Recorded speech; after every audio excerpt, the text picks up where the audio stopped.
My name is Rob, and I'm from Mulgrave, Quebec. I'm Sasha, and I'm originally from the Florida Keys. I first heard the hip in 2005. You wouldn't think someone in Florida might get the hip all the way down there. There's not a lot, but I happen to know someone from Buffalo, and he was a big hip fan. I grew up listening to the radio, and they were, a permanent fixture here on the radio, and my parents listened to country music at home, and as I sort of grew out of that and was listening to the radio, they were always playing the hip, and as their new music came out, just, began to like it more and more. My name is Diane, and I am from Ottawa, Ontario. I listened to the hips music late 80s, I would say. They had probably already been started for a while. I was busy doing a nursing career, so I was doing that and moving to Ottawa. My name's Sean. I'm from Brampton, Ontario. The first time I really got hooked to them, believe it or not, was at my brother-in-law's stag. I'm not sure what album it was. Might have been Road Apple, so that might have been too late. From that point on, I was pretty well hooked. Being a Canadian band, it became just a natural fit. It's going to be crazy, and I'm all for it. I want to dance and sing all the songs.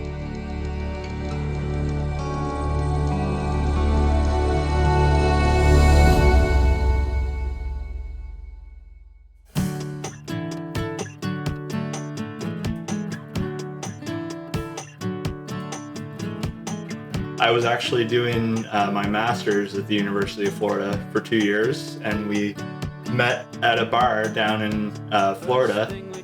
I remember saying, there's this little Canadian band that I really love, but you probably don't know who they are. And he's like, who? I said, the Tragically Hip, and I think that he almost probably had nothing to say back to me at that moment. Yeah, I don't know if I could have said anything. Surprised when I found a girl from the Florida Keys knew about the hip. Back in the beginning when they were new, it was kind of cool that I could say that, I know who that is. And they went to the same school as I did.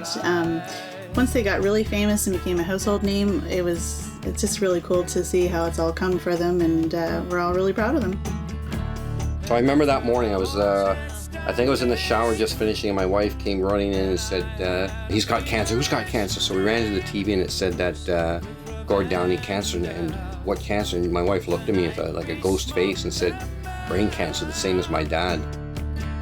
There's so many songs that have so many tidbits of Canadiana. So the song Sarnia, obviously, Millhaven Maximum Security, Bob Cajun. There's songs like that have so much meaning to people from Canada and from Kingston, especially. Millhaven doesn't mean anything to anybody outside of Kingston or necessarily Ontario, but it certainly does mean something to someone from Kingston. So having a hometown band, let's call it that, a Canadian band with a lot of Canadian touch points meant a lot, and I think this is going to be one of these where was I moments. Again, we were there last night, Friday evening at the Springer Square. It was absolutely packed, and I thought, oh my God, I have to be here. This is going to be one of these moments where a lady can say, where were you? And I can say, I was there. I think it'll be emotional for myself and for everybody. I'm not sure what to expect tonight. I feel like it's going to be the best show of the tour, and it's just a way for us to say thanks to them for making us proud Canadians, and certainly Kingstonians. Having this opportunity to hang out in open air environment blocks away from the actual event, so that in itself is pretty awesome. I'm really looking forward just to being with not only pretty much all of Kingston, it feels like, but I know that people have come from far away to be here, and I'm looking forward to that.